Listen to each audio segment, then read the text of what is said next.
dalam kesempatan yang baik ini baru kita menyanyi bahwa kasih Yesus itu melebihi segalanya. Di dalam apakah kasih Yesus melebihi segalanya adalah Yesus yang rela meninggalkan tahta di surga, merendahkan kehidupan, mati tersalib, menebus umatnya. Kita manusia yang awalnya terbuat dari tanah, bahkan dari satu orang dan satu nikah,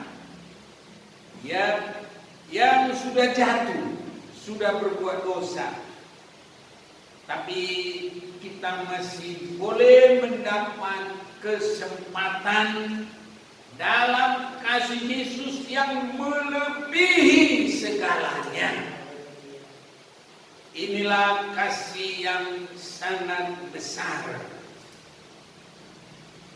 Dan saat ini kita akan memperhatikan itu, bahwa Tuhan ingin mencurahkan kasih-Nya yang melebihi dari segalanya. Hanya tidak semua bisa mengalami itu. Namun kalau Tuhan memberikan firman-Nya bagi kita, maka dalam penyerahan kepada firman itu, maka kita juga boleh mengalami kasih Yesus yang melebihi segalanya.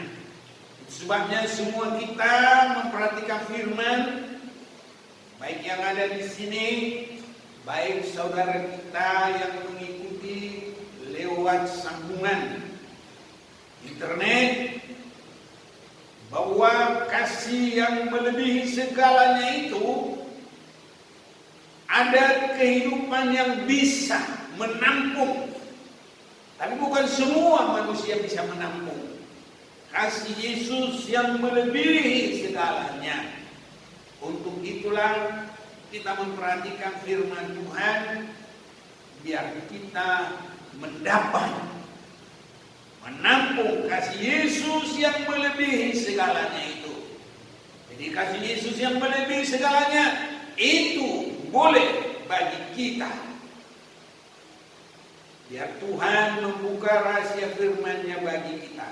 Matius pasal 8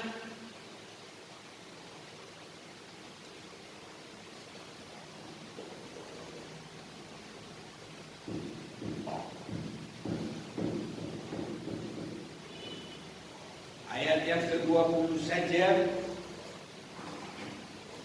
Yesus berkata kepadanya, serigala mempunyai liang dan burung mempunyai sarang, tetapi anak manusia tidak mempunyai tempat untuk meletakkan kepalanya.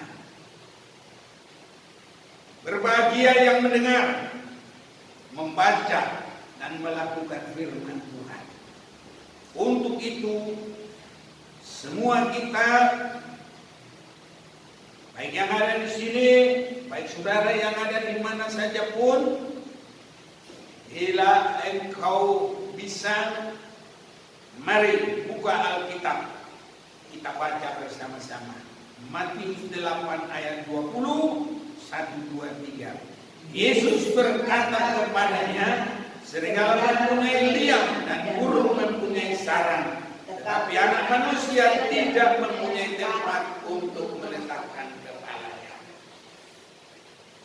Jadi Yesus mencari tempat untuk meletakkan kepala. Hanya di manakah Yesus ingin meletakkan kepala? Ini yang harus kita perhatikan, Dan inilah yang akan membuka pengertian firman Tuhan ini. Di manakah Yesus ingin menempatkan kepala? Saudara-saudaraku, kita tidak boleh berandai-andai, kita tidak boleh menafsir-nafsir, tapi kita harus memperhatikan firman yang menerangkan firman. Tidak boleh lari dari situ. Di dalam Efesus pasal 1 kembali saya mau ajak kita memperhatikan Efesus pasal yang pertama ini, ayat yang ke-23. Jemaat yang adalah tubuhnya, yaitu kepenuhan Dia yang memenuhi semua dan segala sesuatu.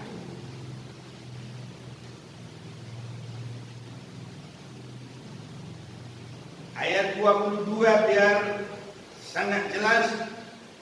Dan segala sesuatu telah diletakkannya di bawah kaki Kristus, dan Dia telah diberikannya kepada jemaat sebagai kepala dari segala yang ada. Jadi jemaat adalah tempatnya Yesus meletakkan kepala. Jemaat. Yang pertama, jemaat yang mengalami penebusan. Itu sebabnya bila ingin menampung kasih Yesus yang sangat besar, harus mengalami ditebus sampai berpengalaman keluar dari kegelapan, masuk kepada terangnya Tuhan yang ajaib. Harus sampai bersaksi yang lama sudah berlalu, yang baru sudah datang. Dan harus bisa berkata, hidupku ini bukan aku lagi, tapi saya hidup di dalam Kristus. Hidup yang aku hidup ini bukan aku lagi, tapi Kristus diam di dalam aku. Jadi ini harus sampai terjadi. Itu sebabnya yang masih mempertahankan kekurangan, apakah itu dosa, ya, apakah itu keinginan daging di luar kebenaran firman, semua itu gak bisa menampung kasih Allah yang besar dan tidak bisa menjadi tubuh Kristus. Sebabnya kesempatan bagi kita semua harus memastikan sudah dilahirkan kembali, berpindah dari kegelapan kepada terang Tuhan yang ajaib. Mau orang manapun, dan itu adalah kesempatan untuk menerima berkat yang besar, kasih Yesus yang melebihi segala sesuatu. Sangat rugi kalau kesempatan ini dilewatkan. Kasih Yesus yang melebihi segala sesuatu jangan sampai terlewatkan. Tapi biar kita boleh meraihnya. Jadi yang pertama tadi mengalami penebusan. Dan yang kedua harus masuk dalam persekutuan yang benar. Jadi tubuh Kristus itu adalah persekutuan. Sebabnya sama dengan kita memperhatikan tubuh manusia. Kalau kepala itu paling atas, maka di bawahnya adalah leher, pundak, lengan, dan terus tulang belakang, tulang iga, terus sampai kepada kaki yang paling bawah. Itulah tubuh. Dan tubuh itu tidak satu, tapi dari berbagai-bagai posisi, berbagai-bagai macam, dan berbagai-bagai pekerjaan. Kalau semua jari, wah, bagaimana bisa jalan? Kalau semuanya tangan, bagaimana tangan itu bisa bergerak, bawa kemana-mana? Tidak bisa. Ya. Memang kalau untuk digoreng, semua cuma jari-jari, tambah enak. Tidak usah motong-motong lagi. Digoreng. Tapi kalau kita kan bukan untuk digoreng, tapi kita adalah untuk menampung kasih Yesus yang melebihi dari segalanya. Jadi kita harus memperhatikan itu adalah persekutuan. Dan bila ada persekutuan, disitulah Tuhan mencurahkan berkat. Dalam Mazmur 133 mulai ayat 1, persaudaraan yang rukun. Saudara-saudaraku, siapapun yang saat ini mau mendapatkan berkat yang besar, yang melebihi dari segala sesuatu, sampai kepada berkat-berkat pemeliharaan dalam semua, harus masuk dalam persaudaraan yang rukun. Nyanyian ziarah Daud.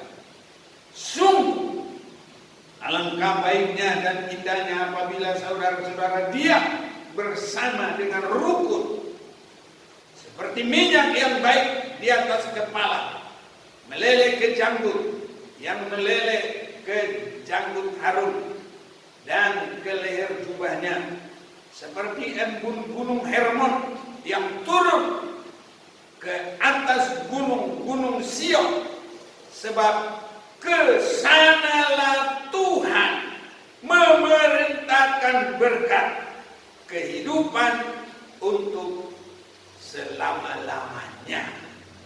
Dan posisi yang paling baik, gereja menjadi mempelai laki-laki surga. Ini jadi segala berkat dijamin oleh Tuhan di dalam persaudaraan yang rukun. Jadi menampung berkat Tuhan yang sangat besar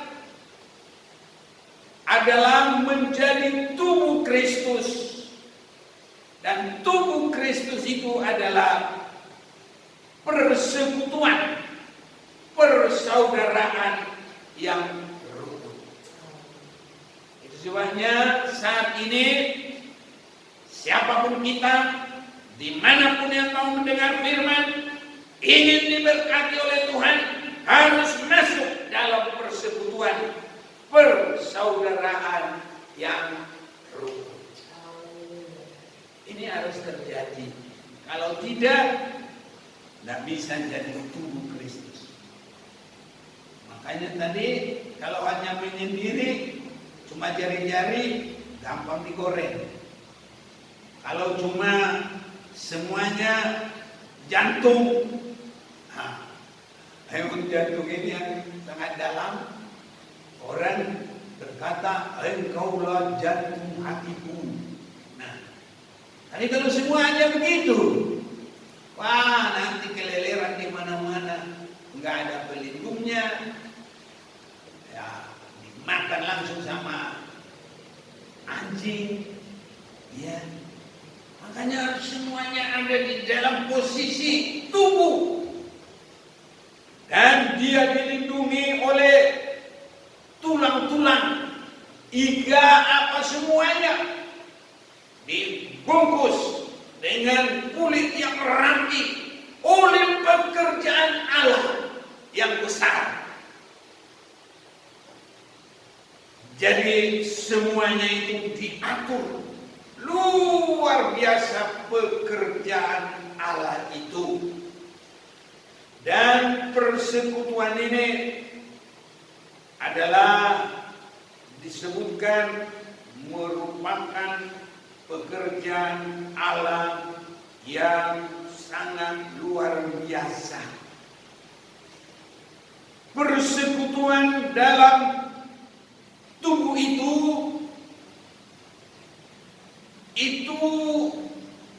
keahlian Tuhan, disebut menenun. Dalam Mazmur 139 ayat 13, sebab engkaulah yang membentuk buah pinggangku. Nah ini, jadi bukan buah pinggang saja, menenun aku dalam kandungan ibuku. Aku bersyukur kepadamu oleh karena kejadianku dahsyat dan ajaib. Nah, ajaib apa yang kau buat, jiwaku benar-benar menyadarinya. Ya, jadi ini saudara-saudaraku, tulang-tulangku tidak terlindung bagimu ketika aku dijadikan di tempat yang tersembunyi, dan aku direkam di bagian-bagian bumi yang paling bawah. Matamu melihat selagi aku pangkal anak, dan dalam kitabmu semuanya tertulis hari-hari yang akan dibentuk sebelum ada satu pun daripadanya.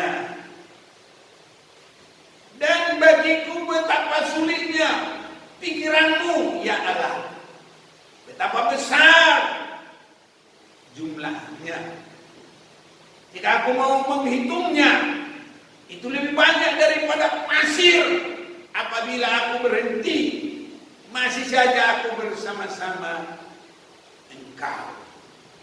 Saudara-saudaraku, dahsyat Allah membentuk kita. Tubuh ini dalam persekutuannya yang diikat oleh urat-urat. Dan saya melihat artikel tentang tubuh manusia, panjangnya urat-urat manusia kalau dihitung semua yang ada dalam tubuh ini, itu panjangnya mengelilingi sekitar 2 kali atau 2,5 kali mengelilingi bumi. Wah, ini dahsyat, luar biasa. Makanya tidak ada yang ahli buat tubuh kita ini. Ada urat mata, nggak tahu berapa ribu, cuma urat mata. Kalau urat-urat ke segala tubuh itu dahsyat. Tapi itu semua dijalin menjadi satu tubuh, persekutuan yang luar biasa. Kiranya kita boleh mengerti ini, dan kalau itu baik bagi kita dan kita baik ada di dalam persekutuan, itulah kita menampung anugerah yang besar, kasih Allah yang paling besar, yang menjadikan kita mempelainya. Dia kepala kita, tubuhnya, dan dia akan menjamin memberkati kita semua. Berkat dalam rohani, berkat dalam jasmani. Itu sebabnya sangat sayang kalau orang melewatkan kasih Yesus yang sangat besar itu. Kasih Yesus yang melebihi segalanya itu. Jangan sampai terlewatkan. Bagaimana bisa melewatkan? Satu, tidak mau memberikan hidupnya ditebus, masih tetap hidup dalam kehidupan yang lama, tidak mau bergerak dari kehidupan duniawi, keinginan daging, dosa-dosa harus ditinggalkan. Kedua, harus masuk dalam persekutuan yang benar.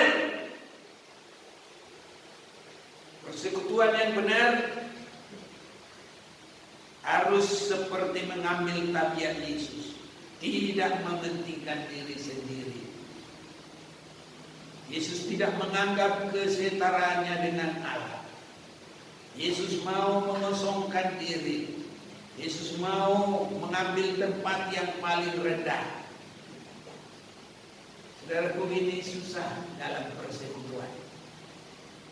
Sudah pun persekutuan nikah yang paling dekat, dua menjadi satu. Tapi untuk mau mengambil hidup seperti Yesus susah. Sering sekali selalu mempertahankan, aku paling benar, kamu salah, tidak benar. Aku paling pintar nyari duit, kamu gak ada. Kamu gak ada apa-apanya. Segala macam, saudaraku. Dan paling tidak bisa untuk bersekutu, tak mau mengampuni. Padahal Yesus kita, Dia selalu mengampuni. Sebabnya ada nyanyian kita, Tuhan selalu ampuni dan lupakan yang sudah. Dia akan ingat salahku. Tuhan selalu ampuni. Biar sifat ini ada pada kita semua. Dimanapun saudara mendengarkan firman ini, Yesus selalu mengampuni. Petrus pernah bertanya, Tuhan berapa kali saya mengampuni? Dalam Matius pasal 18 adalah tidak cukup 70 kali 7. Tapi 77 kali 7 kali. Jadi nggak bisa habis-habis. Itu artinya, jadi sekarang yang berselisih, yang tidak akur dengan firman ini, kalau mau diberkati, kalau sudah tidak mau diberkati, ya mau diapain? Karena keberkatan itu harus turut kepada firman. Itu sebabnya langsung berkat atau kutuk. Melakukan firman diberkati, tidak melakukan firman ya kutuk. Tak bisa masuk dalam persekutuan orang yang tidak mau mengampuni, orang yang tidak mau melupakan salah orang lain. Siapa kita? Yesus saja mau. Makanya tadi saya menyanyi, Tuhan selalu ampuni dan lupakan yang sudah. Matius pasal 18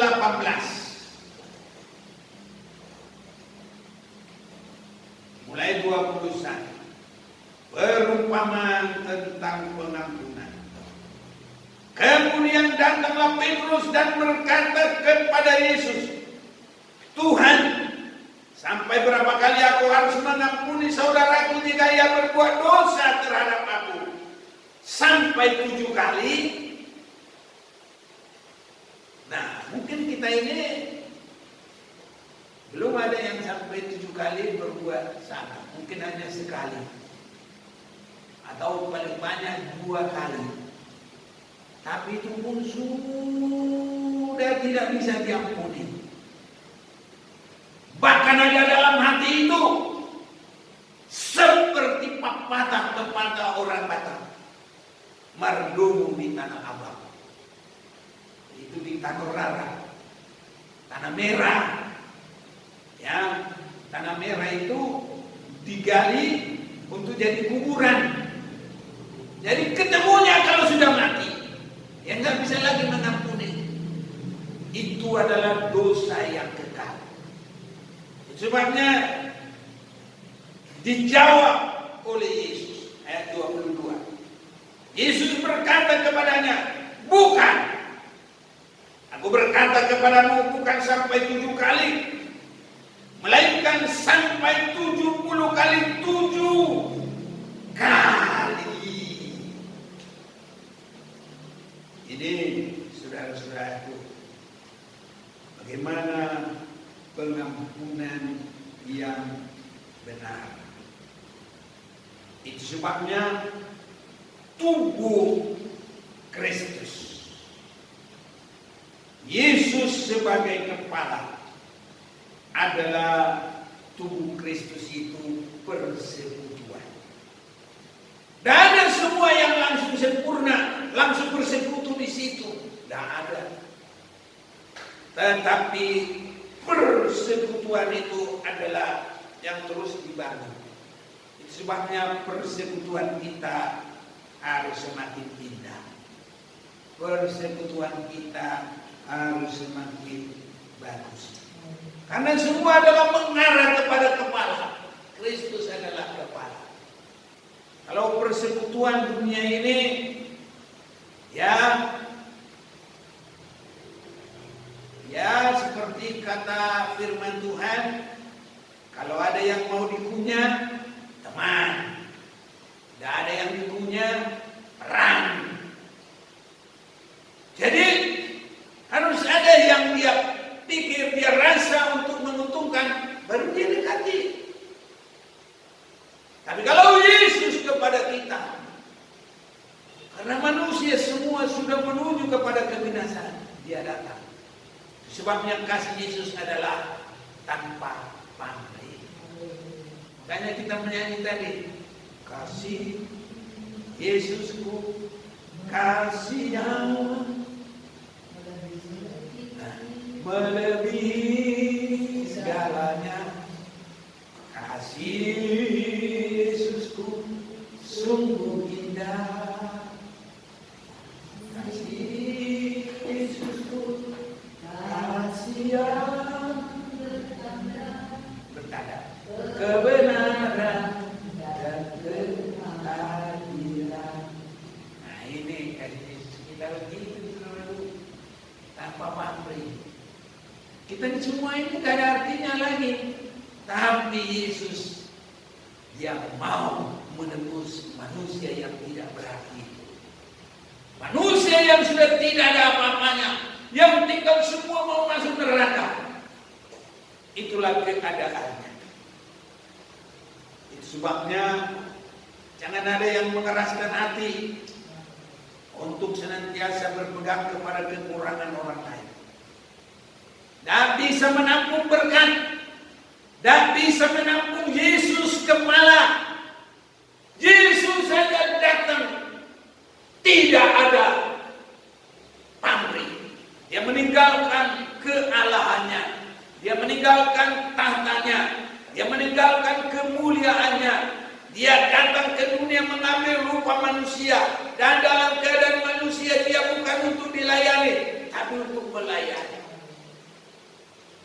Ini saudaraku, dia mau satu bersekutu dengan manusia. Dia kepala, gereja menjadi tubuhnya. Kalau tidak ada kasih yang mengampuni, gimana ini bisa terjadi? Gak mungkin.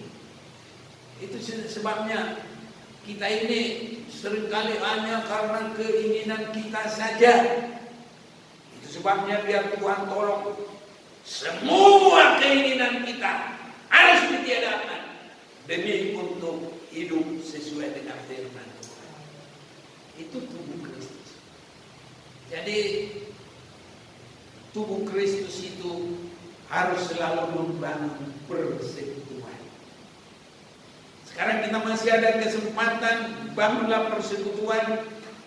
Bentuk hari demi hari semakin indah, bukan semakin rusak. Sekali sudah dipersekutukan oleh Tuhan, tidak boleh berkata, sudah berpisah cerai hanya karena perkara dunia ini. Itu namanya tidak menghargai firman. Yesus datang ke dunia ini tidak ada sedikit pun mempertahankan keakuannya. Tidak ada mempertahankan dirinya. Semua dikorbankan. Dan itulah kasihnya kepada kita. Biar semuanya kita mengarah kepada kasih Yesus yang besar. Jadi menampung kasih Yesus masuk dalam persekutuan. Menerima satu dengan yang lain di dalam bentuk keberagaman. Gak ada yang saling sama dalam satu tubuh. Tapi semuanya bisa akur, dukung mendukung.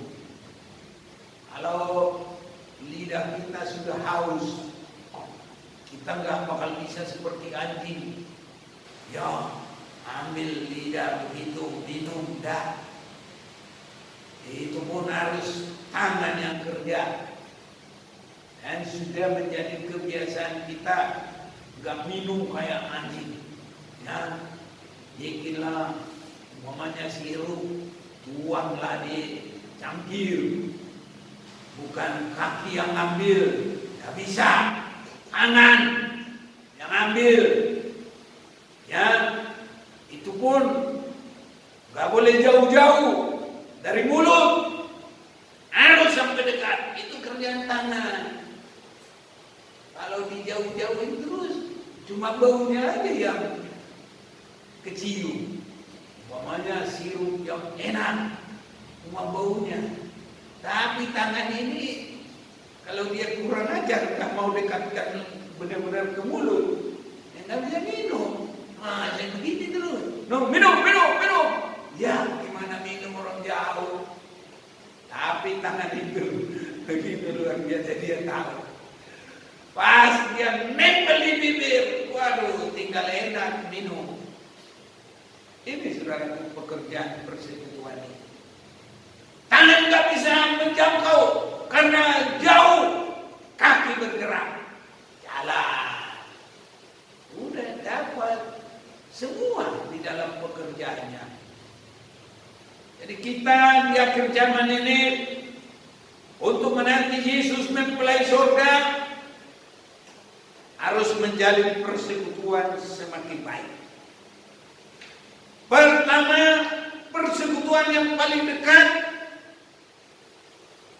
Ya, memang pertamanya anak dengan orang tua pertama. Tapi nanti tiba waktunya, ada masanya, itu pun tidak boleh terus bersama. Tapi dalam Matius pasal 19 ada yang tetap bisa menyatu. Ayat yang kelima.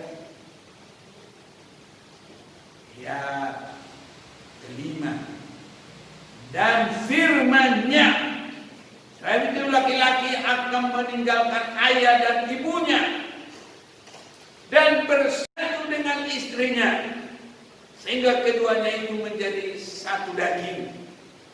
Demikianlah mereka bukan lagi dua, melainkan satu. Karena itu apa yang telah dipersatukan Allah tidak boleh diceraikan manusia. Apapun yang terjadi, kita harus lebih taat kepada firman Tuhan. Itu tubuh Kristus. Kalau lebih taat kepada pikiran, kepada kemauan, kepada angan-angan, bisa-bisa nanti datang yang lebih tidak kita inginkan. Itu sebabnya tinggal kita berkata, biarlah Tuhan mau tolong memperbaiki apa yang rusak, apa yang belum benar. Tapi apa yang dikatakan oleh Tuhan, biar kita junjung tinggi. Jangan keluar dari kebenaran firman. Karena kebenaran firman itulah yang mengikat semuanya pekerjaan tubuh kita. Harus semua diatur oleh firman. Langkah kita semua diatur oleh firman. Jadi kita boleh menyanyi, ya langkahku diatur oleh Tuhan dan tangan kasih-Nya memimpinku. Nah, jadi diatur oleh firman. Pikiran kita diatur oleh firman. Pekerjaan kita, semua hidup kita harus belajar diatur oleh firman. Itulah gereja yang disebutkan tubuh Kristus. Tidak mau berbuat satu persatu sesuai dengan kemauannya, tapi diatur oleh firman. Dan kalau ini boleh terjadi, maka disitulah Tuhan mencurahkan berkat-berkat-Nya. Sama dengan Yesus, Dia sebagai kepala, Dia langsung berkata, Yohanes pasal 6 ayat 38, aku datang ke dunia ini bukan untuk melakukan kehendak-Ku, tapi untuk melakukan kehendak Bapa-Ku. Semua kita boleh berada dalam tubuh Kristus yang harus melakukan firman, kehendak Bapa. Kalau melakukan keinginan sendiri, semua itu buyar. Gereja buyar, kecuali dipersekutukan oleh sama-sama keinginan daging. Pencuri cocok dengan pencuri, orang yang suka ngatain orang cocok dengan orang yang ngatain orang. Sebab kalau ada yang ngata-ngatain orang, ada di situ yang baik, dia tidak mau mengatain orang, dibenci. Nanti keluar sendiri dia dari situ. Itu bukan tempatnya. Jadi kita harus dalam persekutuan orang-orang yang suka firman Tuhan. Persekutuan orang-orang yang melakukan firman. Itulah tubuh Kristus. Disitulah Kristus meletakkan